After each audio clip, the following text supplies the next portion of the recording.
Welcome, everybody. We still have a few minutes before 3.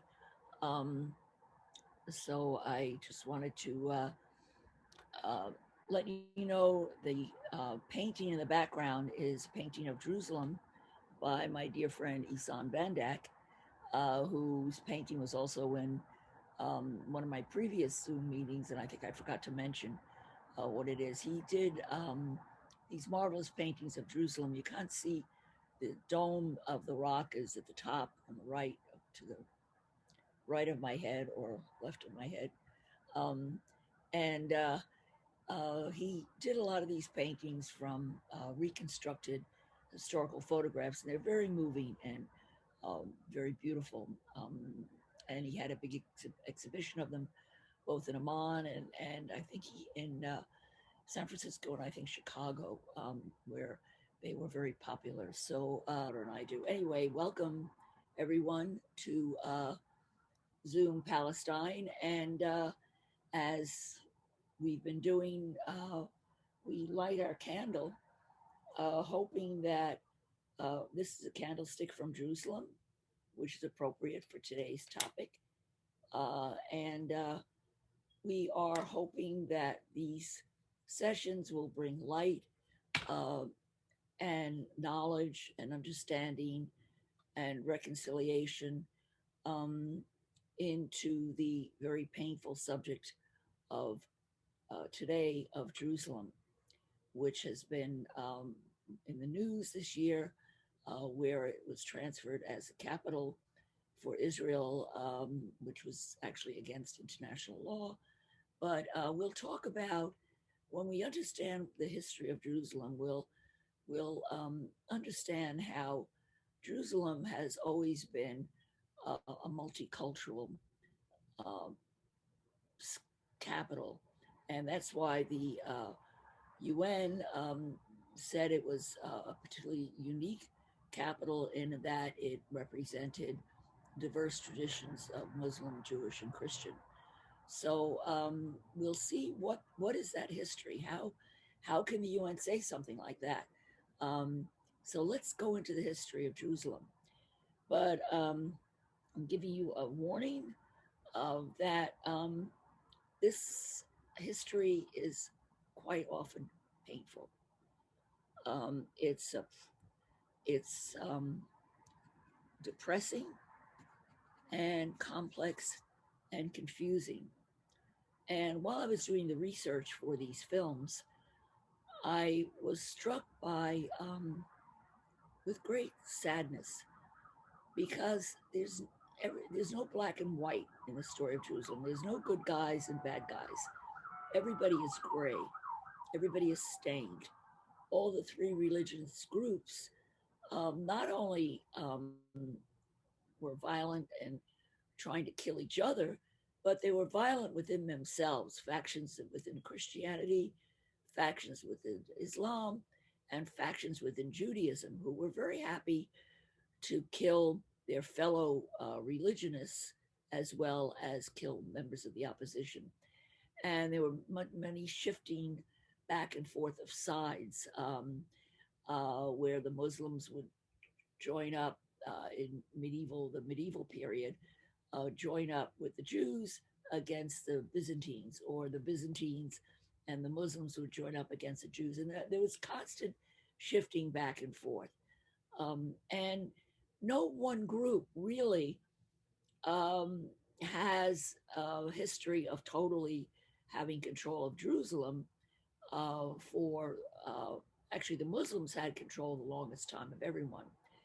And the Jews, contrary to what Netanyahu says, that 2,000 years it was a capital of the Jews, it's not true, and Jewish scholars will tell you that as well. That's nothing anti Semitic in that. It's just plain old history and facts. And actually, the Davidic kingdom, if it existed, which is controversial, only had control for about 200 years of this extremely long history. So, before going on much more, I'm going to let you know how this presentation will be structured.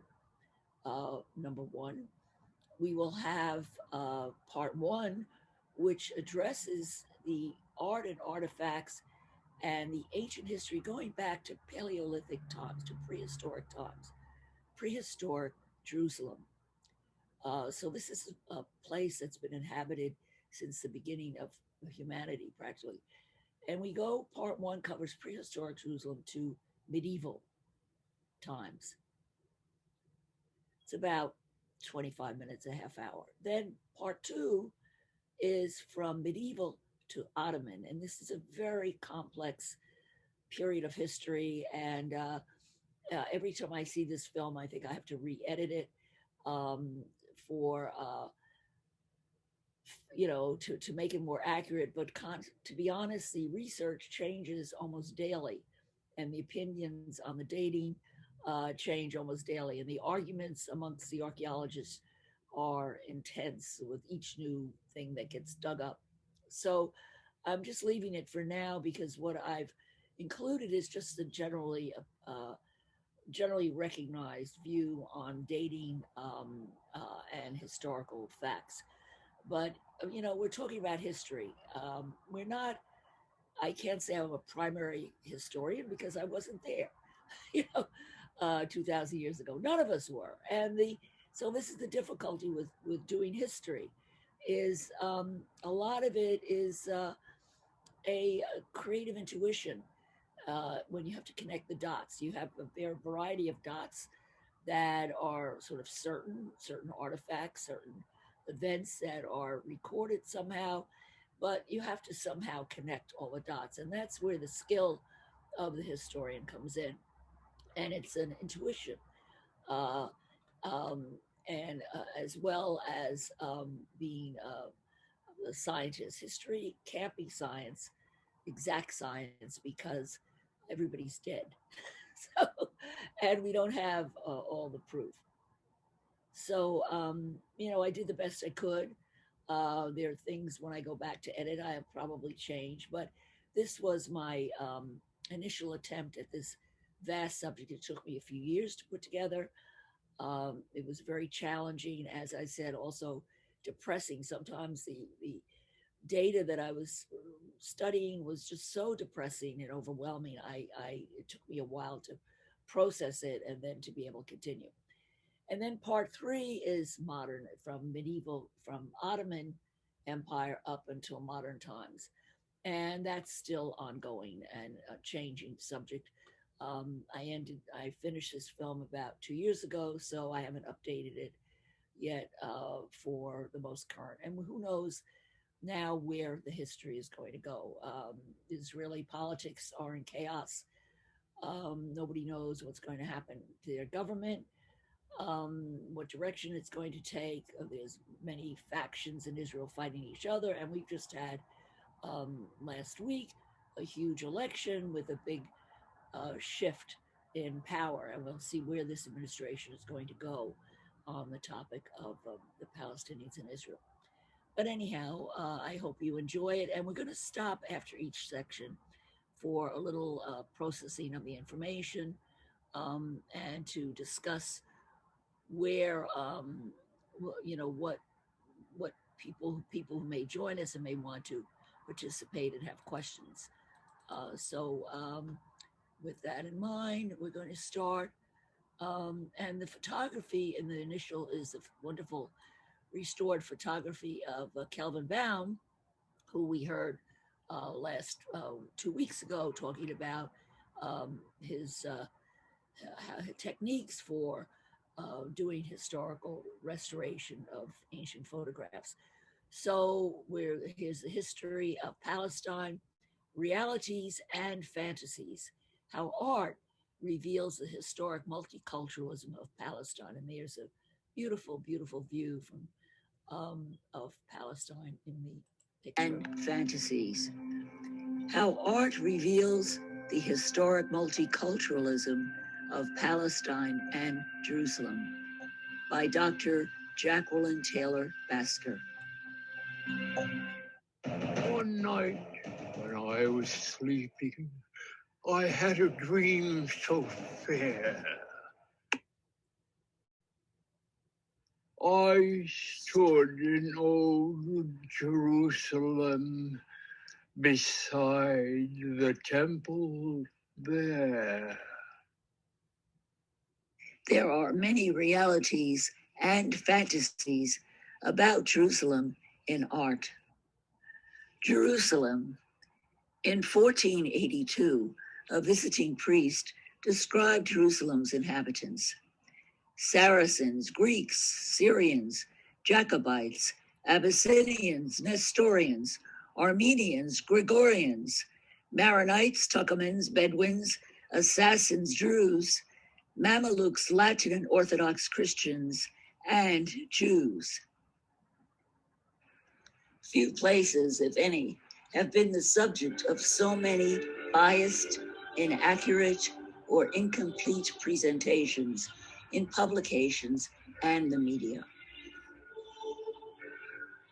Jerusalem, attacked 52 times, captured and recaptured 44 times, besieged 23 times, and destroyed twice.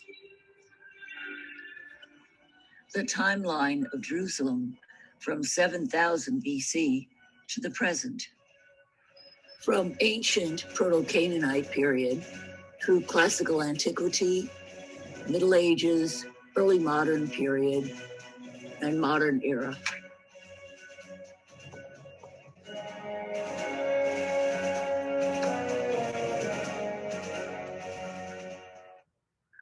Despite the claim that there never was a Palestine and that the Palestinians were just Arab invaders, there is a long history of settlement in Palestine. Ancient records use the name Palestine going back to the Philistines or Canaanites, 12th century BCE, and the Romans applied the name to Judea in the 2nd century BCE. This is a print by Adrian Reland in 1712, which is a timeline of historical references to the name Palestine. The article by Philippe Bostrom in Haaretz in May 2018, covering the ceremony opening the U.S. Embassy in Jerusalem, was entitled "Jerusalem, the Not-So-Eternal Capital of the Jewish People." And it pointed out that Jerusalem functioned as their capital only for short periods in history, despite the claims of Netanyahu in his speech that it had been the capital of Israel for 3,000 years. The reality is that Jerusalem has been a major center since Neolithic times. The reality is that the sacred sites and names of today's monotheistic religions are based on ancient Canaanite names and sites. They invented the first alphabet, had profound influence on Greek culture, its mythology, its language and alphabet. They founded the first city-state in Thebes, the beginning of democracy. And here is the oldest inscription from 10th century BCE, found in Jerusalem in an unknown Canaanite language. Archaeology suggests that the first settlement was near Gihon Spring around 4500 to 3500 BCE.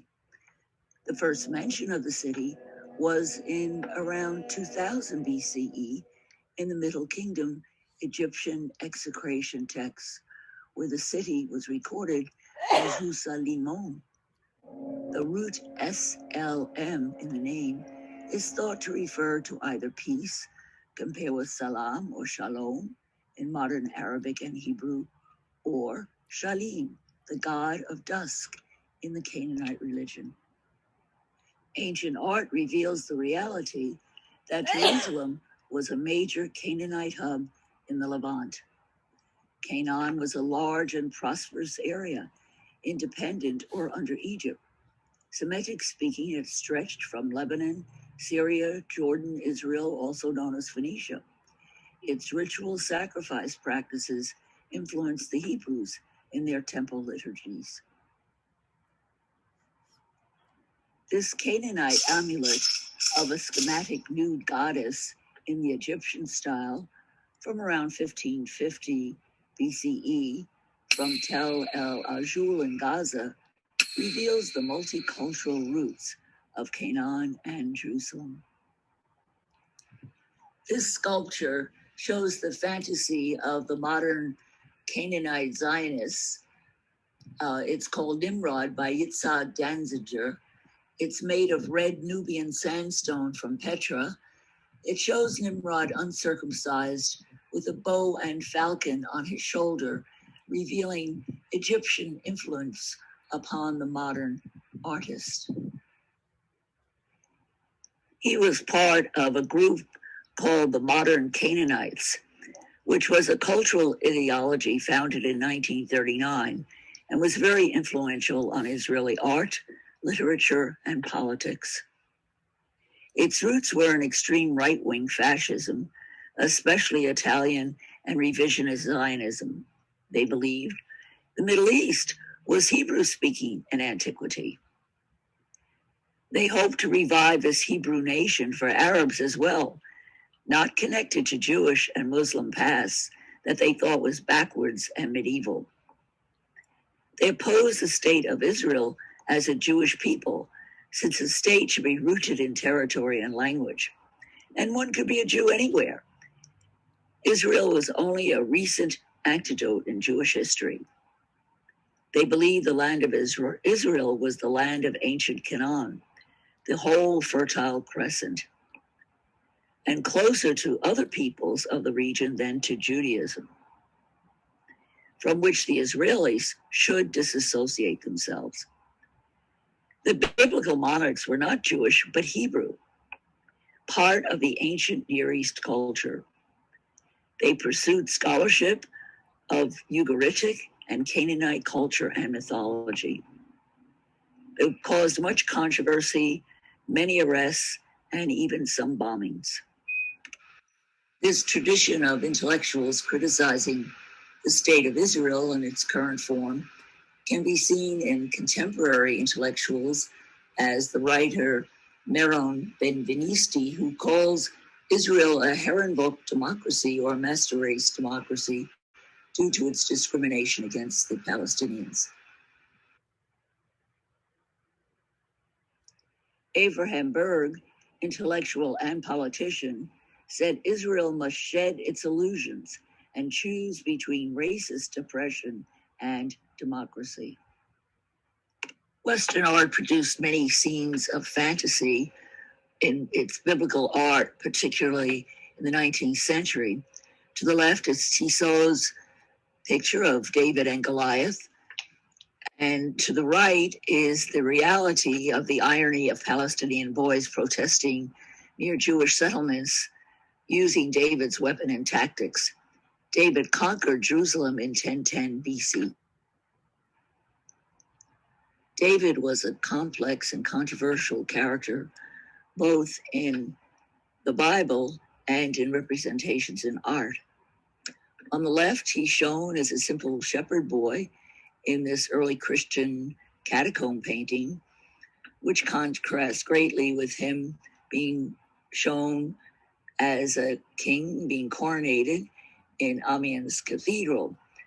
To have a king for Israel was a very controversial move with much opposition.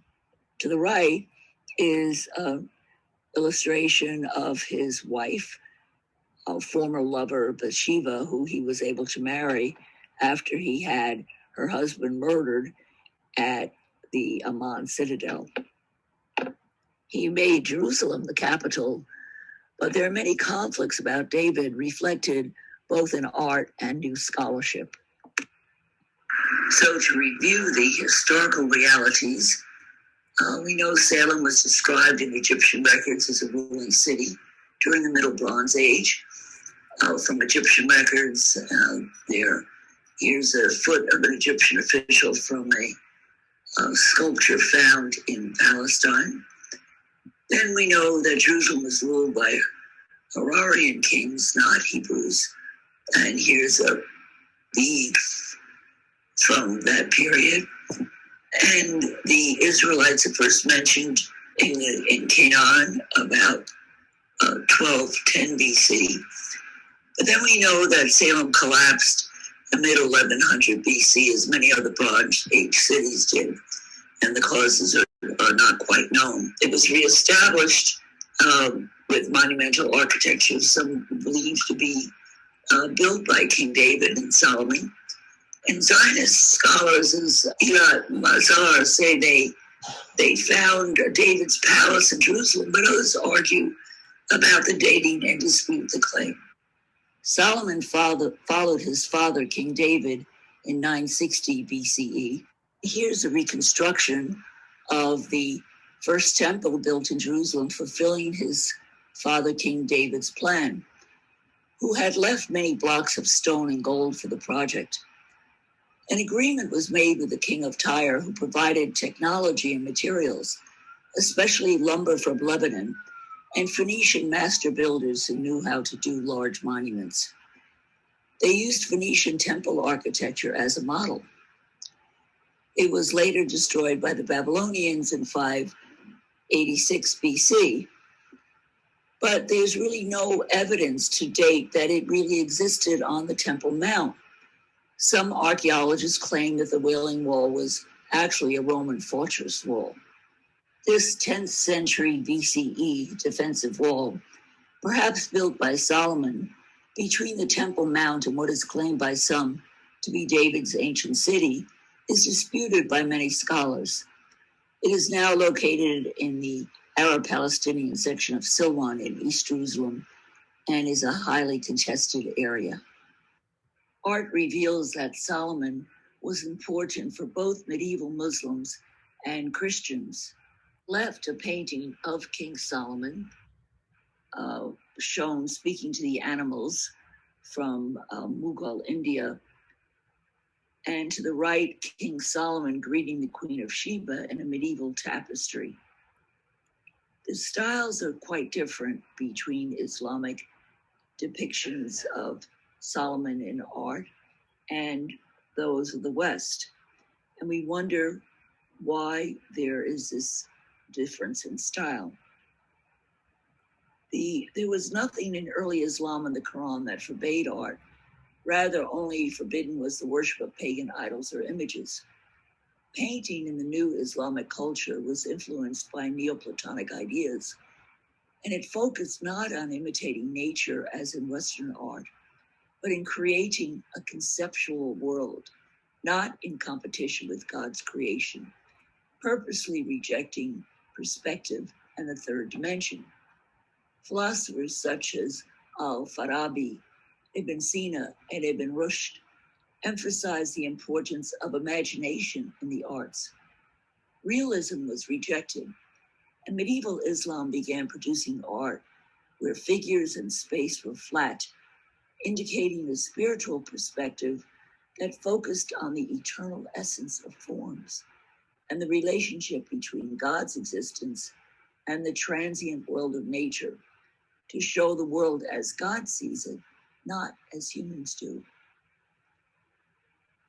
In the West, during the Middle Ages, art was also influenced by Neoplatonism and the ideas of Western theologians as Anselm of Canterbury, John Scotus, Bonaventure, Thomas Aquinas, and Bernard of Clairvaux, who touched upon themes such as the idea of beauty, the vision of God, and the image of Christ.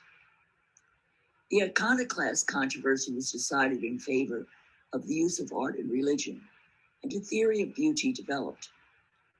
Thomas Aquinas also saw beauty, as the Muslims did, as a conceptual activity of the mind. However, he emphasized that beauty was caused by the form of the object. More specifically, the senses of sight and hearing are those through which the beholder perceives the form. For Thomas, these senses are the most important ones for cognition. Therefore, they are the ones employed in perceiving the beautiful. Thomas maintains the objectivity of beauty in the sense that beauty resides in the object. In other words, beauty is not a concept to the mind of the beholder imposed onto a given object. It is found in the tangible forms of what is presented in nature. Thus, Western art tended to focus on the color, volume, textures, and perspective of the visual world as presented to the viewer. There's no certain evidence of a united monarchy, no evidence that Jerusalem was always the capital of the Jews at this time. After the death of Solomon, the Jews split into two parallel kingdoms.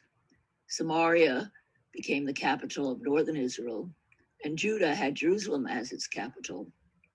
Animal sacrifice, common in the Near East, continued on Canaan altars for Baal and for Yahweh, probably on the site of the Temple Mount. There was continual fighting.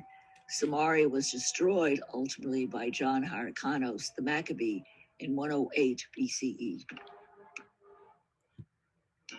Babylon destroys Jerusalem in 586 BCE. The temple and city were destroyed, and it was not used as a capital by the Babylonians. In 539, King Cyrus of Persia permits the Jews to return and rebuild the temple, the actual second temple, also named the Temple of Zerubbabel, after the then governor of Judah. Jerusalem then became the capital for the Jews of Judah.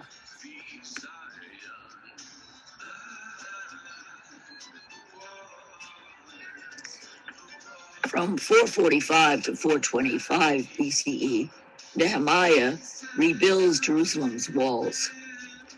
Here's a beautiful etching by Gustave Doré, 19th century artist, of Nehemiah viewing the ruins of the walls of Jerusalem.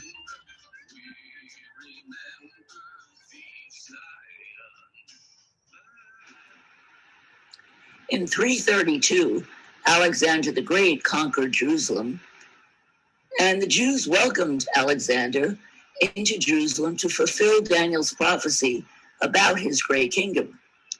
However, he wasn't impressed with their culture or people, but let the tolerant Persian laws remain.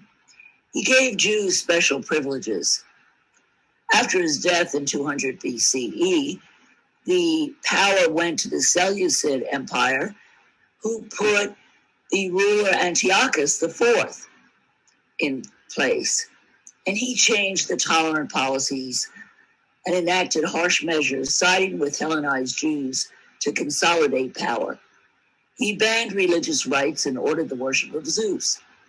The Maccabees led a successful revolt under Simon and retook the temple. Modern scholars see this situation as a civil war between conservative Jews in the country and Hellenized Jews in Jerusalem. In 160 to 167, the Maccabean revolt returns Jerusalem to Jewish control after 25 years of fighting. But Simon Maccabee was murdered by his son-in-law, and then John Hyrcanus I becomes both king and high priest. The art above by Wojciech Stadler from Poland in the 19th century romanticizes these events that were violent and full of butchery and slaughter, both by the Seleucids and Jews on Jews. Below is a picture of so-called Maccabean graves that are tourist destinations in Israel, but actually they are not Maccabean graves. They contain pagan or Christian graves centuries after the Maccabeans. The Hasmonean Jewish dynasty was begun by Simon Maccabeus and was semi-autonomous under the Seleucids from 141 BCE. Jerusalem remained capital, though, for less than a century. Internal quarrels weakened the city, and in 63 BCE, the Romans invaded, and Judah became a Roman province. The Romans installed Antipater the Idumean as governor, and his son Herod became king. Under Herod, Jerusalem was not the capital of the Jews. He rebuilt Samaria, the ancient capital of Israel, that competed with Jerusalem. Next to the Temple Mount, he built the Tower of Antonia for Roman garrisons to monitor the temple. The Hasmoneans declared themselves to be both kings and high priests. This was not acceptable for many Jews. To gain popularity, he made Hanukkah an 8-day feast to celebrate Maccabees' conquest, to be as important as Sukkah, but the feast is not in the Bible or in the Torah.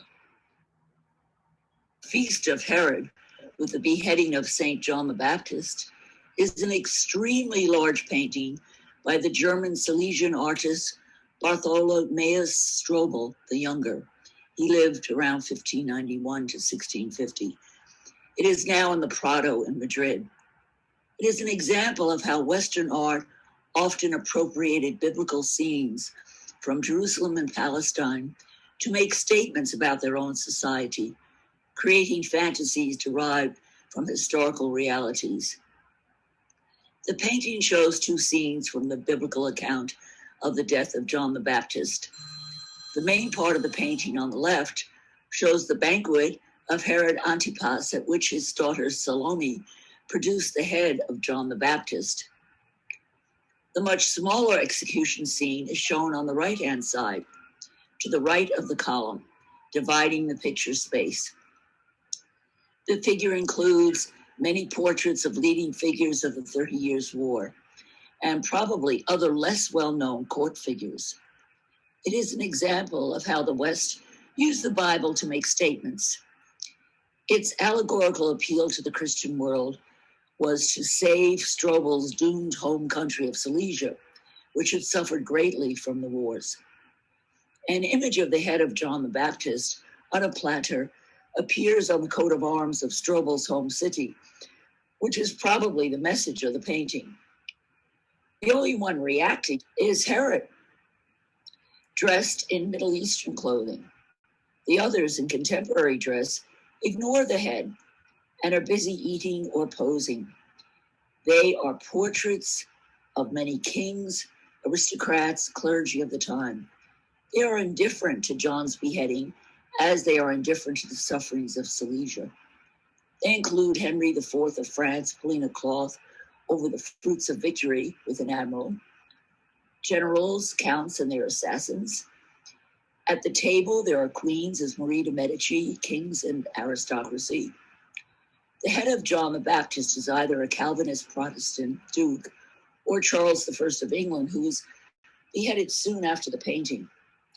Salome, who is bare-breasted, probably does not represent anyone. The dog, often used in symbols in European paintings, here sits up like a lion that may represent the Dutch Republic.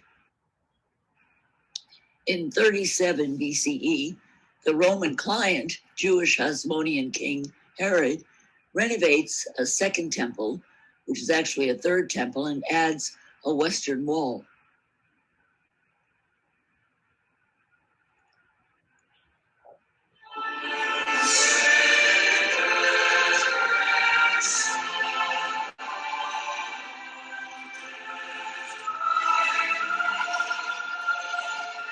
In 30 CE, Jesus is crucified in Jerusalem.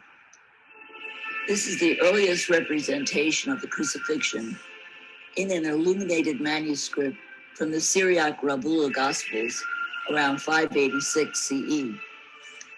Jesus wept over Jerusalem in the Gospels, and he said, "And when he drew near and saw the city, he wept over it. Would that you, even you, had known on this day the things that make for peace." In 63 CE, the Roman general Pompey captured Jerusalem. The Jews revolted, and then the Romans destroyed Jerusalem finally in 70 CE. The painting of the siege and destruction of Jerusalem by the Romans by David Roberts, one of the most famous 19th century painters, was dedicated to historical accuracy based on the writings of the Jewish historian Josephus.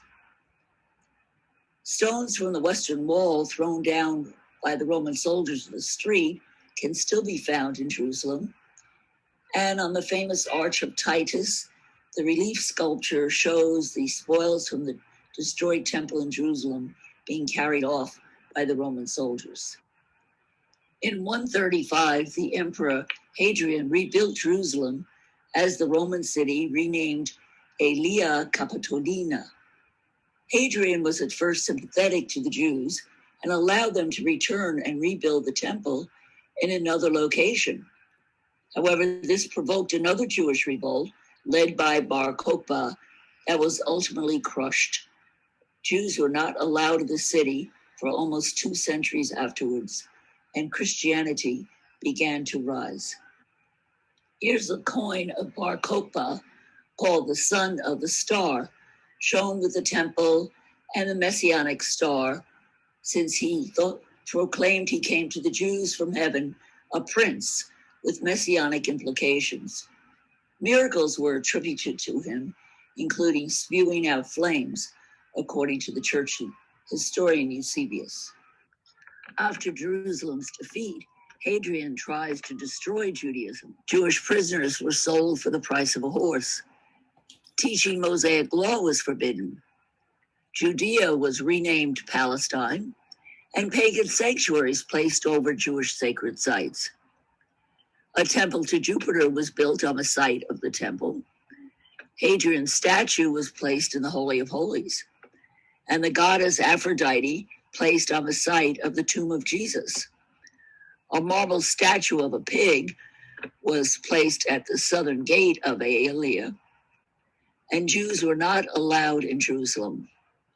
No Jewish armies existed until 1915, when they were recruited for the British Assyrian Jewish Refugee Mule Corps. In 313, Constantine legalized Christianity with his Edict of Milan. Here's his colossal head from Rome, approximately 6 feet tall, just the head. The whole figure was around 40 feet tall, 12 and a half meters. The Christians began moving back into Jerusalem, which was renamed Jerusalem again. Jews were allowed to enter the city once a year to pray at the wall. Here is the amazing mosaic map from Madaba, Jordan, from 542. It has an extremely accurate depiction of the region, including a detailed map of Jerusalem. The Christians had moved to Madaba from Karak in the 6th century and built this church And when it was renovated in the 19th century, this mosaic was found under the church floor. Subsequently, other mosaics were found under the houses of the local Christians.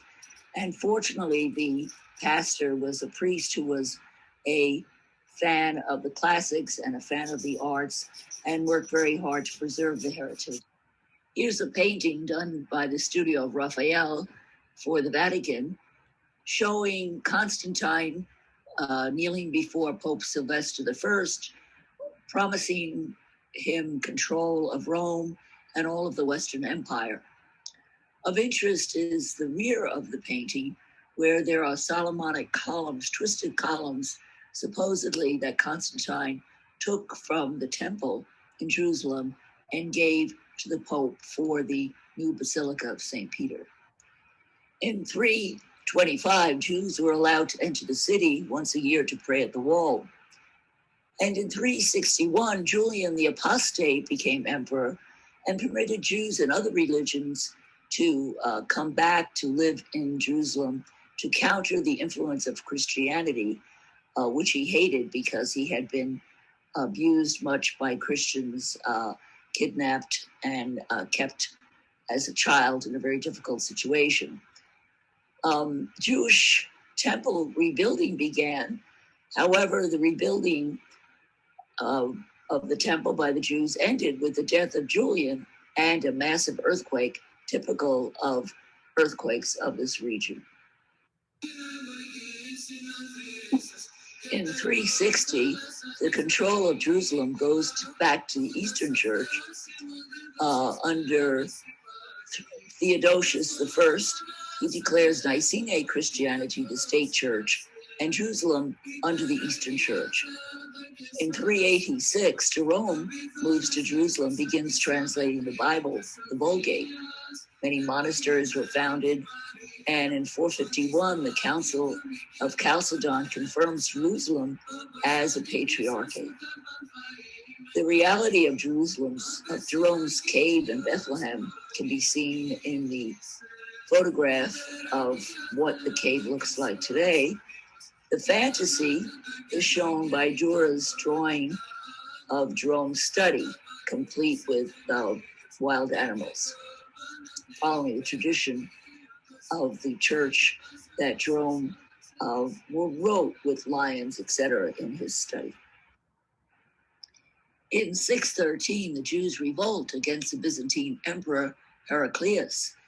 Their leader, Nehemiah ben Hushel, helped the Sasanians gain control of Jerusalem. So in 614, the Persians, the Sasanian Empire, captured Jerusalem with the help of Jewish and Arab soldiers.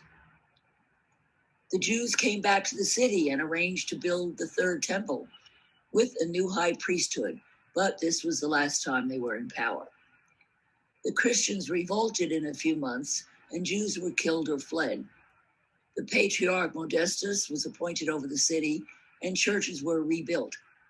Then again, Persians and Jews returned, attacked the city, and Byzantine Christians were massacred. Sources say the city was burnt down, but there's no proof. However, the true cross was captured. 617, the Persians reversed the policy and decided to side with the Christians over the Jews, and no Jews were allowed in. In 630, the Byzantine Christians recaptured Jerusalem, and the Persian leader's son converts to Christianity, makes peace with the Byzantines. Heraclius, the Byzantine emperor, then marches back into Jerusalem with the true cross and the backing of a Jewish leader who converted and received an oath of protection for the Jews. However, 7 years later, Heraclius reneges on his oath to the Jews, who were expelled and massacred. This painting from 14th century in Santa Croce in Italy shows Heraclius beheading his enemy on the left. The head was of his enemy, the Persian king Khosroes, who had been the one who had stolen the true cross from Jerusalem. And on the right, he's shown entering Jerusalem with the true cross. In 620, Muhammad ascends to heaven from Iraq, in the center of where the Jewish temple was thought to be, on his night journey from Mecca to Jerusalem. This painting of Muhammad ascending is part of an interesting and diverse tradition of representing him. Sometimes he's shown without a face, or with a veil over his face, or with light surrounding him, or with a face. This painting is by the artist Sultan Muhammad from 16th century Safavid Iran. In 624, Jerusalem loses its place as the point for Muslim prayers to be directed to, and now it's been changed to Mecca. 625, however, Muhammad names Al-Aqsa Mosque as one of the three holy places for Muslims.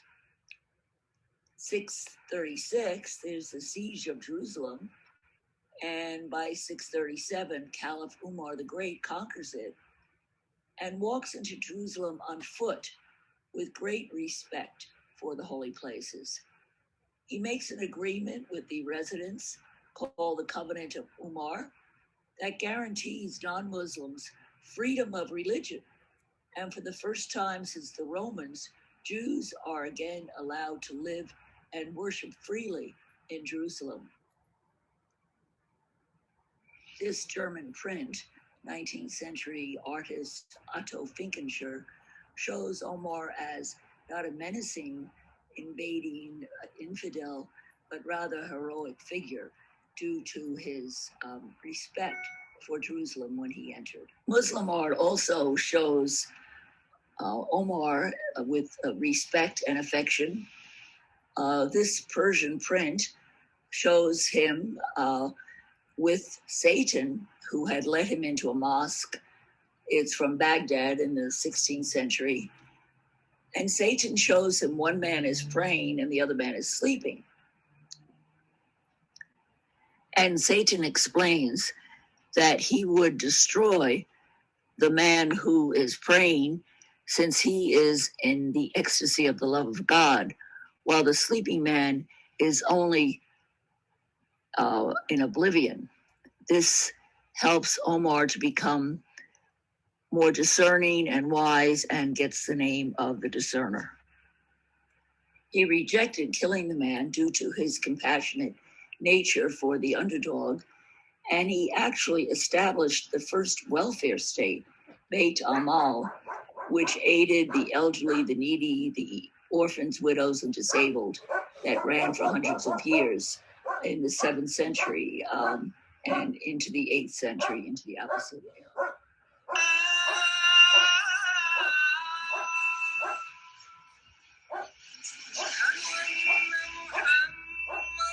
The Haram al-Sharif, the Dome of the Rock, was built in Jerusalem by 691. Its architecture reflects the three faiths of the book. The columns in the front reflect the Hellenist classical style and the Second Temple. The dome and the floor plan was copied from the Christian Church of the Holy Sepulchre, and the Arabic calligraphy surrounding it and the crescent at the top reflects Islam. Thus, by the end of the ancient world and the beginning of the medieval period, the three religions of the book are well established in Jerusalem. Judaism, Christianity, and Islam all have significant identities with the history and the place of Jerusalem.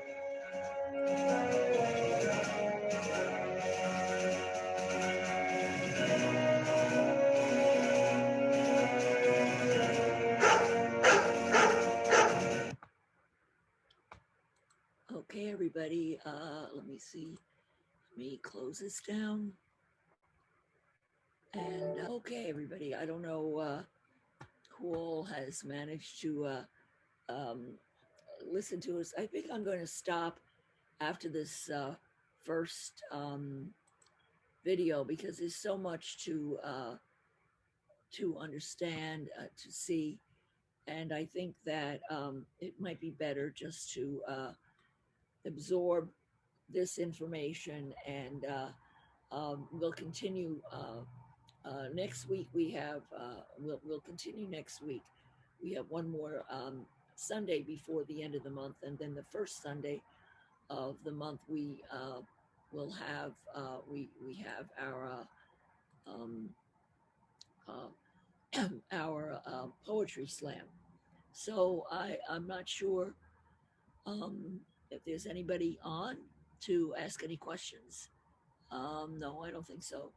So um, as again I said, that there's been some new findings that have been very interesting, but they're still controversial. What we have in the video is the kind of the general consensus of events and background, and I hope that this was interesting for you and that you can process it, that it wasn't too complicated. Um, but the main thing to take away from this is that it is complicated. That, as I said, there's no good guys and bad guys. It's no black and white. It's all a question of grays, just like this painting behind me, of multiple types of grays, and the complexity and overlay of all of the cultures, all of the people who have tradition from Jerusalem, from this very special sacred site. So, as they say, a Passover next year in Jerusalem, but tonight we're going to blow out our light, and we're going to say next week again in Jerusalem and finish the section from the medieval period, medieval to Ottoman, which is very dense, but extremely interesting. And then, of course, to Ottoman to modern. So we should be able to fit that all in next week. And I thank you for um, your attention. And I'm going to be uploading this as a YouTube for those of you who weren't able to join us today. So, masalama, shalom, peace. May we carry this light and bring it into the world, into our community, um, so that we can look forward to the city on the hill, the city of peace, and make Jerusalem really fulfill the prophecy as the city of peace. Thank you. See you next week.